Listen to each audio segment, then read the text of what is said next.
Word count, approximately 1,000. Liam had never been more ready to leave a planet in his entire life. Planet Numafor was beautiful in a strange way. Green skies, blue grass, and 3 slow-moving suns that painted the clouds in golden stripes. But after living there for 3 years, Liam missed Earth's trees, real coffee, and quiet mornings without alien traders shouting about glowing fruit. He packed his bags inside the colony's engineering wing, stacking his worn-out tools with care. His contract with the United Galactic Trade Corps had ended, and the next ship back to Earth was finally here. He sighed with relief. One more day, and he'd be gone.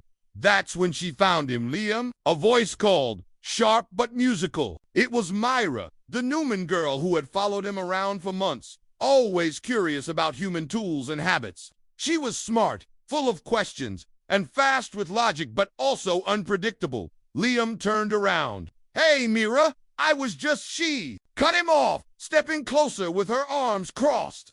Don't leave yet. He raised an eyebrow. Why not? Myra looked serious, more serious than ever before. Because I want you to meet someone. My mother. I want you to marry her. There was silence. Liam blinked. Wait, what? She nodded. I'm serious. You should marry my mom. She's better trained, much more experienced. You'd be a perfect match. Liam nearly dropped his backpack. You want me to marry your mom? Yes, Myra said confidently. It makes perfect sense. You like calm people. You like organized thoughts. My mother is a master-level diplomat, fluent in Earth customs, and understands your culture even better than I do. You respect knowledge. She has tons of it. He stared at her. Myra, this isn't a joke, right? She frowned. Newmans don't joke about unions. It's a serious thing. Liam rubbed his forehead. But why not you? You were the one, always asking me things. You seemed interested. Myra shrugged. At first, I was, but I realized I'm too young. I react quickly. You need someone who listens deeply, someone with patience. My mom is exactly like that. Liam sat on a crate, still confused. He looked around to see if anyone else had heard this. A nearby Newman guard gave him a thumbs up and smiled. Was this normal? Later that evening, Myra brought him to the outer gardens of the Newman compound. That's where he met Ilara, her mother. She was nothing like Liam imagined. Ilara was tall and graceful, wearing a deep green robe with silver symbols stitched across the sleeves. Her eyes were calm, like lakes before sunrise. She moved slowly, with care, as if every step had meaning. I'm Ilara, she said, with a voice that reminded Liam of gentle wind.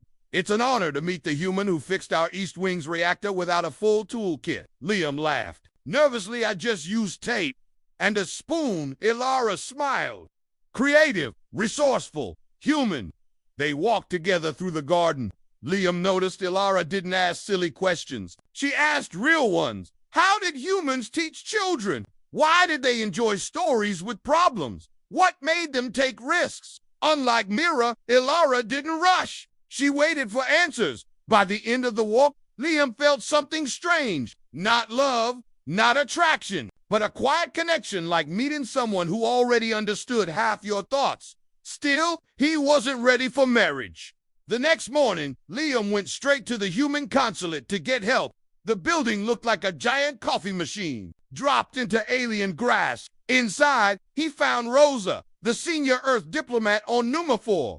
You're the 5th human this year to get that proposal, Rosa said, sipping her drink. Newman culture values harmony. If someone believes a pair will benefit the whole, they speak up. But her mom, Liam said. Rosa laughed. Ilara is a legend. Do you know she helped build the first Newman-Earth treaty? She once saved an Earth ambassador during a sandstorm on Galvus 9. Liam blinked. She never said any of that. She wouldn't, Rosa said.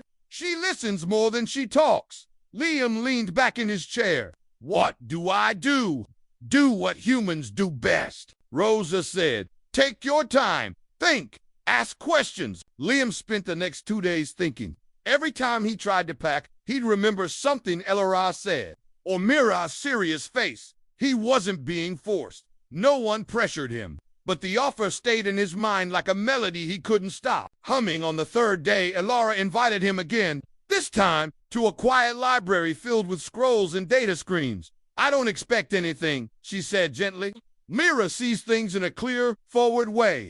She believes we'd be stronger. Together, I won't disagree, but I would never ask without your peace. Liam watched her. She was calm, kind, and steady. I don't know what to think, he said honestly. Elara nodded. Then don't rush. Let the idea walk beside you, not ahead of you. That night, Liam stood under Numafor's triple moonlight, alone near the landing dock. The ship to Earth would leave soon. He looked up at the stars, wondering how a simple engineering trip turned into this. He hadn't come to fall into anyone's plans. He came to fix engines. But now, he was being offered something completely unexpected, a life that made sense in a strange alien way. And maybe, just maybe, that wasn't such a bad thing. Word count, approximately 1,000. Liam stayed. He didn't mean to stay longer, but somehow the spaceship left without him. Maybe he missed the time. Maybe he just walked too slowly toward the landing pad.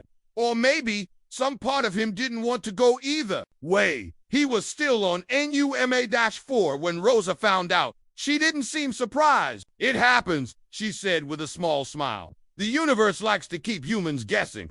Now Liam had to figure out what to do next. He wasn't under contract anymore. His room at the colony was no longer his, but he still had his tools, a worn-out backpack, and plenty of questions. One of them followed him. Her name was Myra. She caught up with him near the south gate.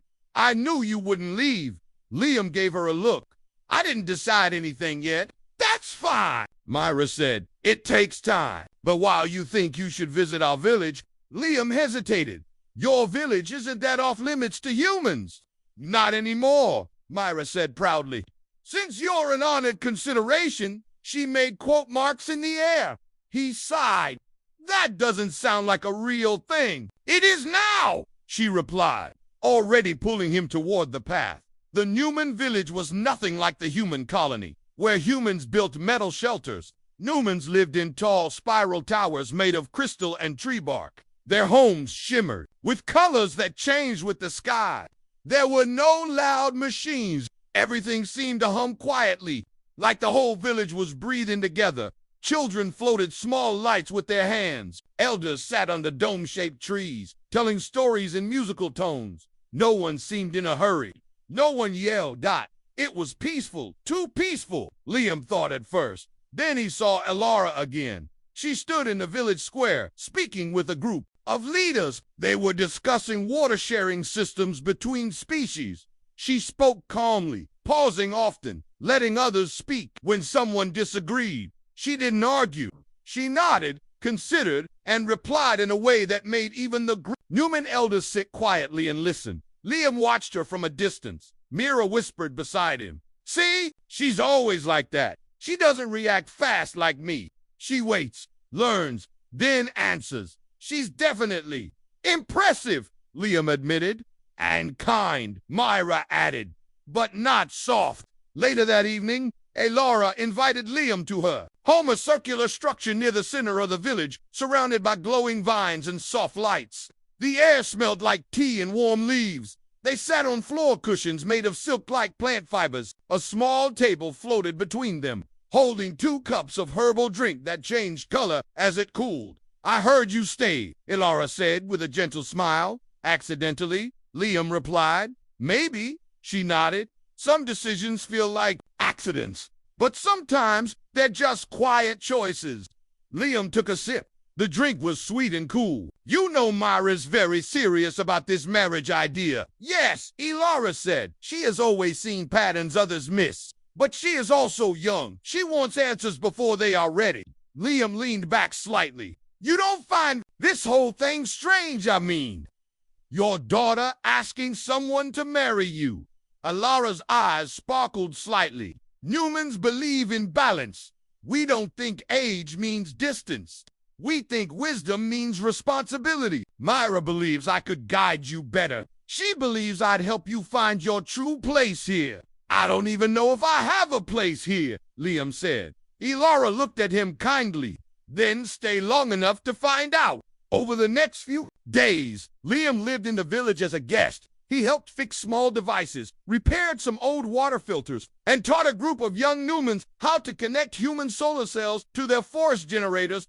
In return, the Newmans shared their customs. They taught him how to listen with silence, how to read mood from motion, and how to meditate with floating crystals. Liam struggled at first. He was used to noise, quick fixes, and talking through problems. But slowly, something shifted. He started enjoying the quiet. He laughed when the children raced leaf boats on the streams. He looked forward to the evening meals under the triple moons, and every evening, Ilara invited him for tea. They talked about Earth, about Numa, about the stars, choices, and regrets. He never felt judged, only understood. One morning, a Newman elder named Tyron approached Liam near the community circle. "Are you ready to declare?" Tyron asked. "Declare what?" Liam asked, confused. "Your intent toward." Ilara the elder said. Liam nearly dropped the plate he was holding. "What? No. I haven't. I didn't say." Tyron raised a hand calmly.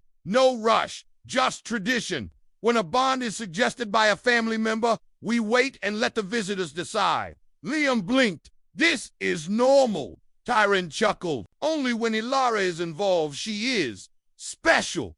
Liam sighed. "Yeah, I'm noticing." That night, Liam sat outside his guest shelter, watching the stars. Rosa had once told him, "Do what humans do best. Take your time." He was taking his time, but time was doing something to him too. It was softening his doubts, rewriting his map of the world. He thought about Myra not as a girl who was chasing something too fast, but as someone who saw things more clearly than most. She didn't beg him for attention. She simply pointed him toward someone who truly fit him. In Ilara, she never asked anything of him. She simply let him see who she was. The thought made Liam smile.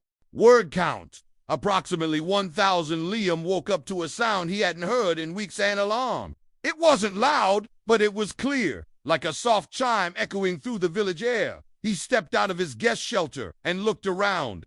Several Newmans were already walking toward the main tower. They didn't run or panic. They moved like wave scum, organized, flowing in one direction. Mira rushed up beside him. "Emergency council meeting. System failure at the outer relay towers. Power grid is unstable." Liam blinked. "Relay towers? The ones near the mountains?" She nodded. "They connect our communication links to the human colony. If those fall, we lose long-range contact." Liam grabbed his toolkit. "Why didn't the humans call for help?" Myra looked uneasy. "Because they think they can fix it alone." The human side of the colony was different from the Newman village in almost every way. Tall metal walls, blinking control panels, warning signs in bold letters. The smell of hot metal and engine oil filled the air. A familiar environment for Liam, but now it felt a little sharp.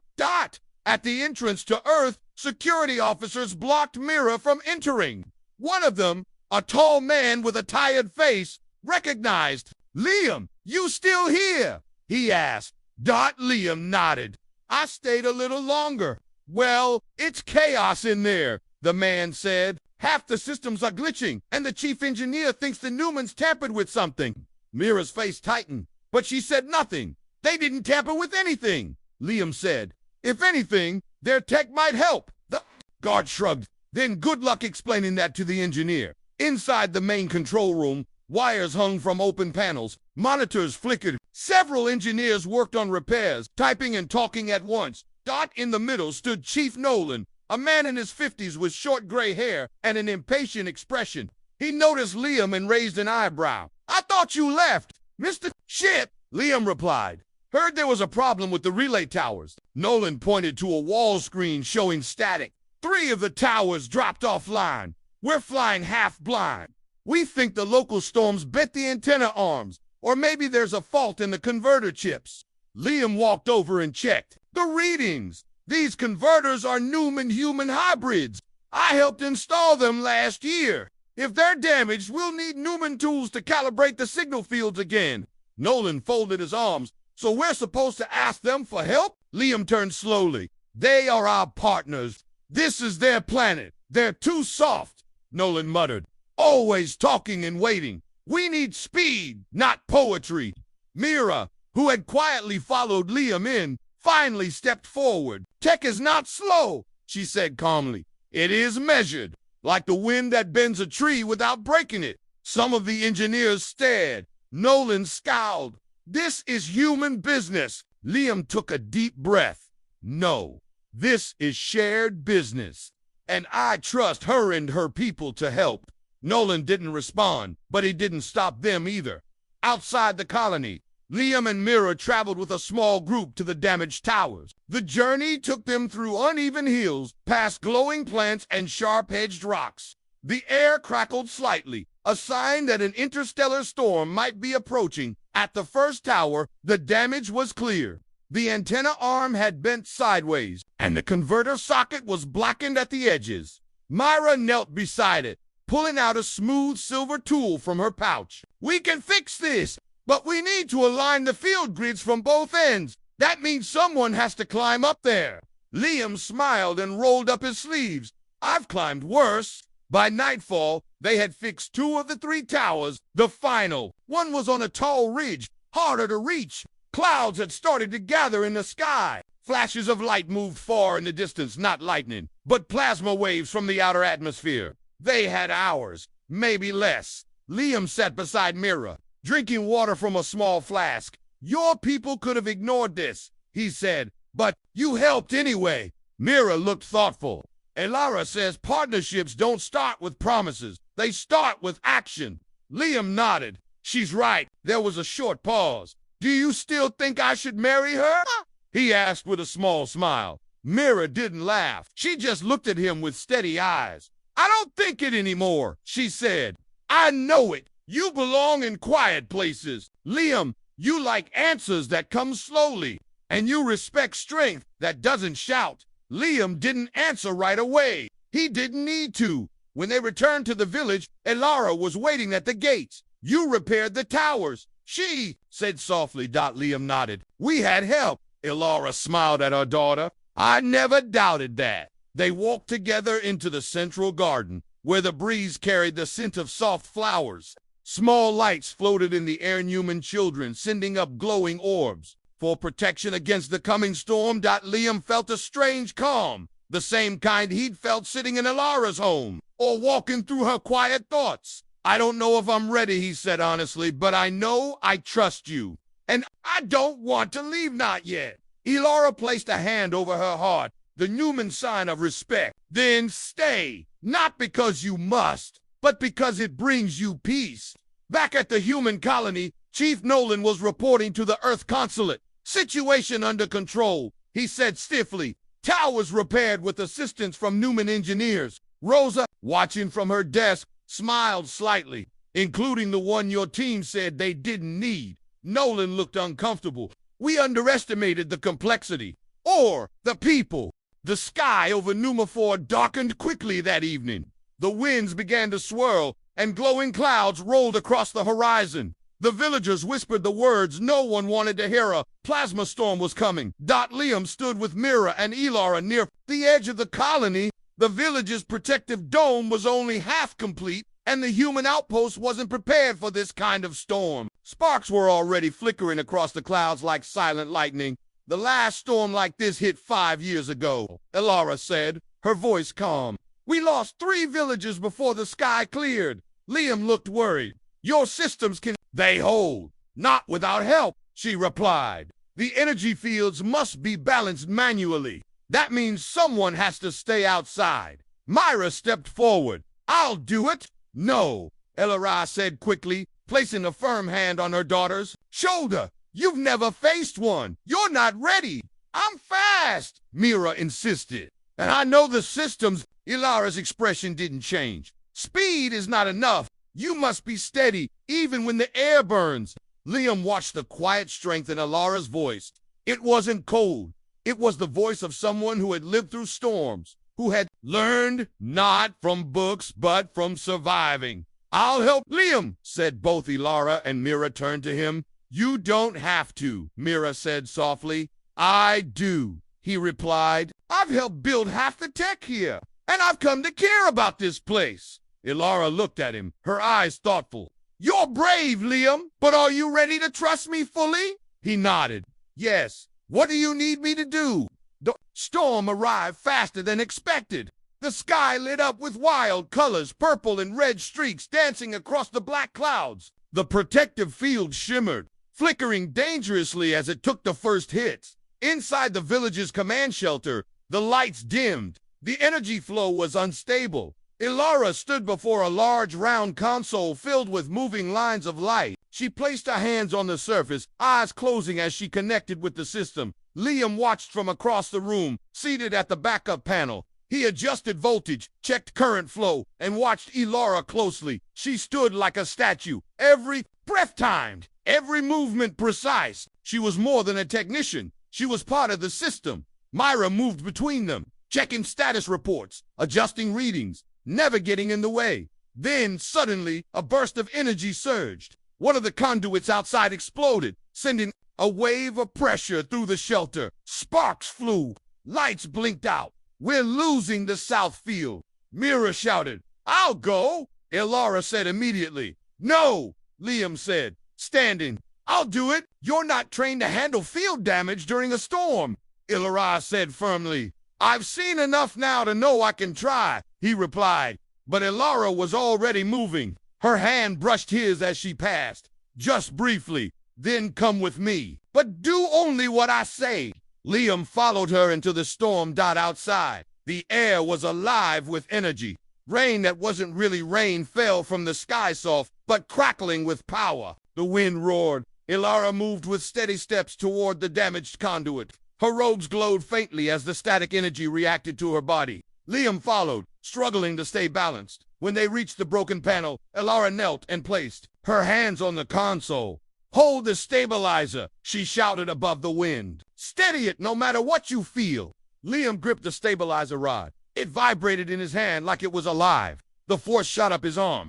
Every part of him screamed to let go, but he looked at Elara. Her face was calm. Her eyes closed. Her fingers moved in a dance of ancient knowledge and perfect timing. He held on. Minutes passed, maybe more. The sky exploded again.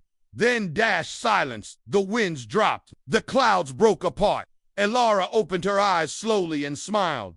You did well, she said softly. Liam dropped to his knees, exhausted. So did you. Later, inside the shelter, Mira ran to them. You're both okay. Ilara placed a gentle hand on her daughter's cheek. Thanks to Liam, Mira turned to him. I told you she was more experienced. Liam nodded. You were right. I saw it with my own eyes. Myra hesitated, then said, You've spent time with both of us now. You've seen what it means to live here. You've seen what strength looks like. He looked at her, surprised by the quiet intensity in her voice. You still have a choice, Myra said. But now it's a real one, not based on stories or plans, but on what you felt. Liam didn't answer right away. He looked at Ilara, who was now helping others stabilize the shelter.com wise. Steady. Then he looked at Mira, young, brave, eager to learn. Both were strong, but in different ways that night. Liam sat alone near the glowing stream, the soft hum of Numafor's nature surrounding him. He had come to this planet as a guest, maybe even as an outsider, but now he had become part of its story. He thought of Myra's words. She's better trained, much more experienced, and now he knew it wasn't just a compliment. It was an invitation, a gift. The question wasn't just who he would choose. The real question was, what kind of future did he want to help build? And the answer was becoming clearer with every beat of his heart. Tomas lived a quiet life in a small green valley surrounded by low hills and farmland. He was a simple mechanic who fixed old machines, farm tools, and sometimes even broken radios. People in the nearby village knew him as kind but quiet.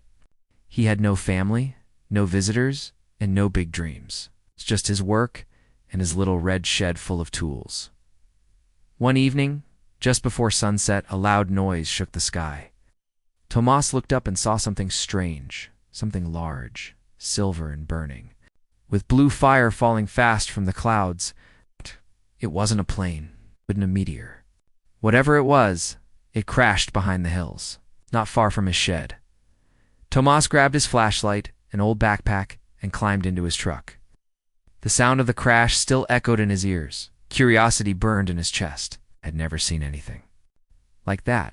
After a short drive and a rough walk through thick grass and rocky paths, he found it. It was not of Earth. A large, broken craft lay in a clearing.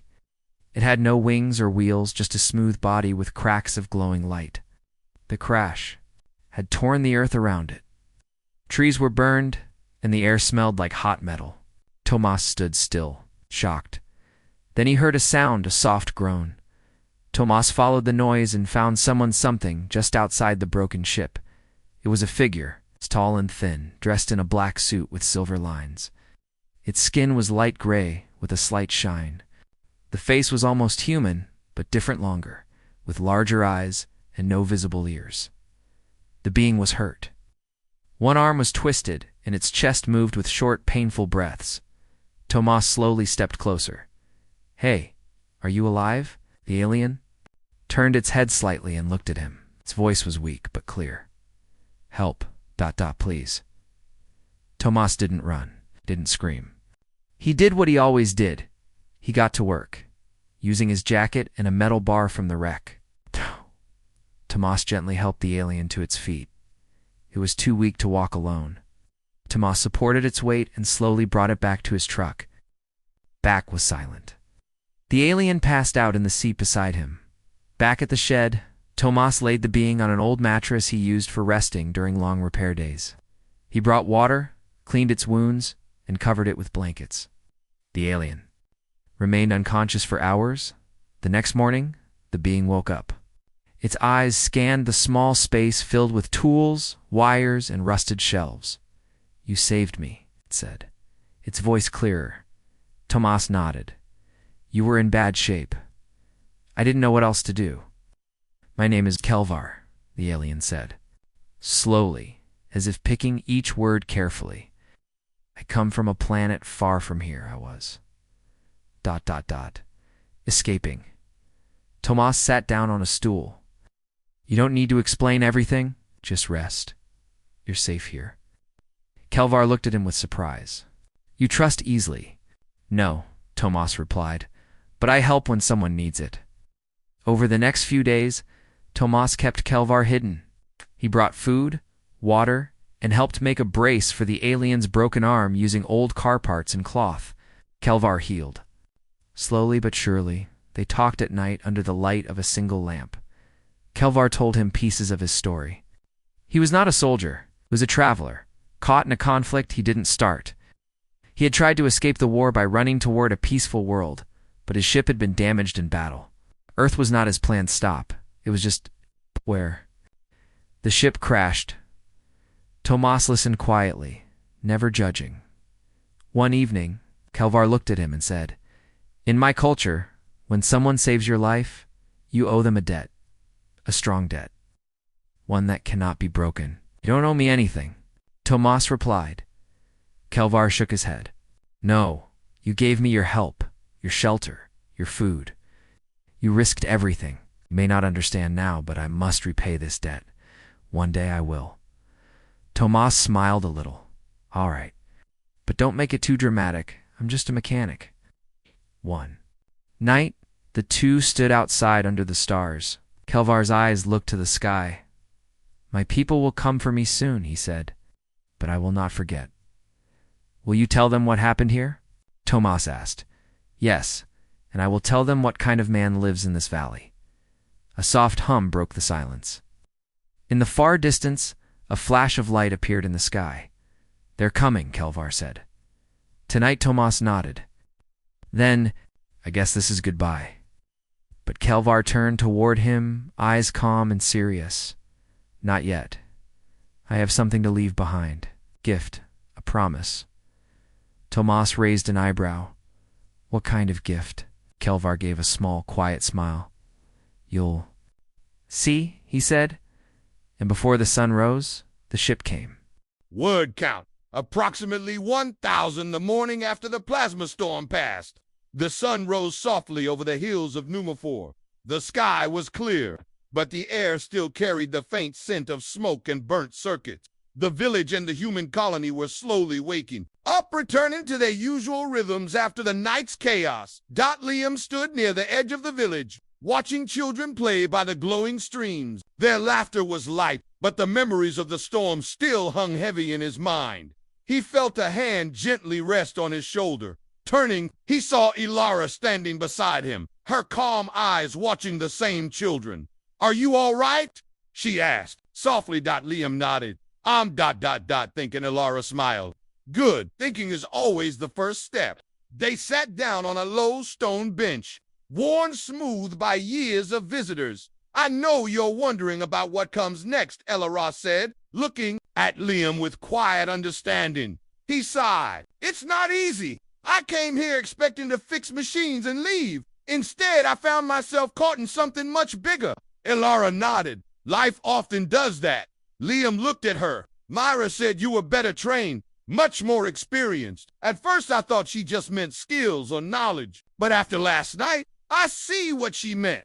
Ilara's eyes softened. "Experience is more than knowledge. It is patience. It is knowing when to act and when to wait. It is holding steady when everything around you is chaos." Liam took a deep breath. "And now, what do you want from me?"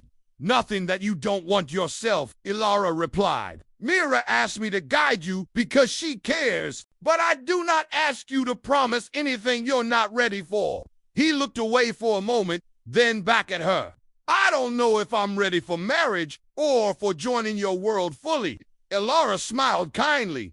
"Then don't rush. Let the future come at its own pace." That afternoon, Liam found Myra near the village garden. She was tending small glowing plants that hummed softly as she worked. "Hey," Liam said. Approaching, Myra looked up, surprised. "You came to find me. I wanted to thank you," Liam said, "for pushing me to see your mother, for helping me understand." Myra smiled shyly. "I just wanted you to see the truth. Sometimes it's easier to see from the outside." Liam sat down next to her. "Do you ever regret it? Asking me to marry your mom?" She laughed softly. "No, but I worried you might think it was strange." He shook his head. "I was confused at first, but now I see. You're wise for your age." Mira's eyes brightened. "Thank you." They sat in silence for a moment, watching the soft glow of the garden lights. "You know," Myra said suddenly, "I've been thinking about what it means to be strong. I used to believe strength was about speed and power, but now I see it's about quiet courage." Liam nodded. "That's something your mother has in abundance." Myra smiled. "She taught me well." As the days passed, Liam spent more time with Ilara. They talked about Earth and Numa, about their hopes and fears. She showed him ancient scrolls that told stories of old alliances and forgotten journeys. Liam shared tales of Earth's oceans, mountains, and simple pleasures. One evening, as the twin moons rose, Ilara took Liam to a hill overlooking the villages. "Look," she said, pointing at the horizon where the lights of both human and new homes mixed. "This is the beginning of something new," she said softly. "A chance for us to learn from each other." Liam took her hand gently. "I want to be part of that, but I need to know I'm doing the right thing." Ilara squeezed his hand. "Doing the right thing often means trusting yourself. You don't need all the answers now, just the courage to move forward." The day of the ceremony arrived, a simple gathering to mark Liam's choice. Both human elders and human leaders came together in the village square. The air was filled with warmth and hope. Myra stood beside Ilara, beaming. Liam felt a calm settle over him as he stepped forward. Ilara looked at him with steady eyes. "Will you walk with me?" "Liam, not because you must, but because you choose to build a future between our worlds." Liam smiled. "Yes, I choose." As the villagers cheered softly, Liam realized that this union was more than a marriage. It was a promise, a bond of trust, respect, and hope. That night, under the shining stars of Numa 4, Liam, Ilara, and Mira sat together. Liam raised his cup to new beginnings. Ilara and Mira smiled and raised theirs in return. And in that quiet moment, Liam knew he had found something he hadn't expected: a new home, a new family, and a new path forward. Word count Approximately 1,000 days after the ceremony were quiet but full of promise, Liam woke each morning in his new home, a small curved house nestled between the glowing trees of the Newman village. He would look out the window to see the blue grass shining under Numafor's suns and feel the strange comfort of belonging. Elara was there beside him most days, busy with village duties but always taking moments to share stories or just sit in silence. Myra was often nearby, her quick smile lighting up the room as she worked on her studies or helped with village projects. Together, they were a small family, but more than that, they were a symbol. The union between Liam and Elara was not just a marriage. It became the foundation of a new alliance between humans and Numans on Numa 4. The two cultures, once cautious and separate, began to blend in small, beautiful ways. Human children learned to float tiny light orbs like the Newman. Newman elders listened with interest to tales of Earth's oceans and mountains. Trade routes grew busier, carrying goods and stories between the two peoples. One afternoon, Liam stood in the village square with Elara and Mira. The air buzzed with excitement. A new starship was preparing to land a ship carrying diplomats and traders from a distant human system. "This is a new chapter," Elara said softly. "Your joining us shows the strength of trust. It opens doors we never dreamed possible." Liam smiled. "I'm still learning, but I want to help build that future." Mira stepped forward. "And I want to make sure the next generation sees that wisdom isn't about age or speed, it's about kindness and courage." They watched as the starship's engines hummed and the ship's lights grew brighter. Over time, Liam's engineering skills combined with Newman technology brought new inventions. Together, humans and Newmans developed energy systems that worked with the planet's natural rhythms. The colony grew stronger and more peaceful. Liam and Elara worked side by side, leading training programs and sharing knowledge. Their partnership was built on respect and understanding, a quiet strength that inspired others. One evening, under the twin moons, Liam and Elara sat on a hill overlooking the village. "I never thought my journey would end here," Liam said softly. "Not just on this planet, but with you." Elara smiled. "Sometimes life leads us where we need to be, not where we expect." Liam took her hand gently. "Thank you for showing me what it means to be truly experienced." Elara squeezed his hand, "and thank you for choosing to stay." Myra joined him, her eyes shining. "You to make a great team," she said. "I'm proud." Liam laughed. "I owe a lot to you." Myra nodded. "And I'll keep pushing you both to be better." They sat together in silence, watching the stars shine bright over NUMA-4, the story of Liam. Elara and Mira became well known throughout the Colonia tale of unexpected connections, trust, and hope. It showed that strength comes in many forms, and that sometimes the best choices come from listening and learning. In a galaxy full of challenges, their bond was a reminder. Unity is the strongest force of all.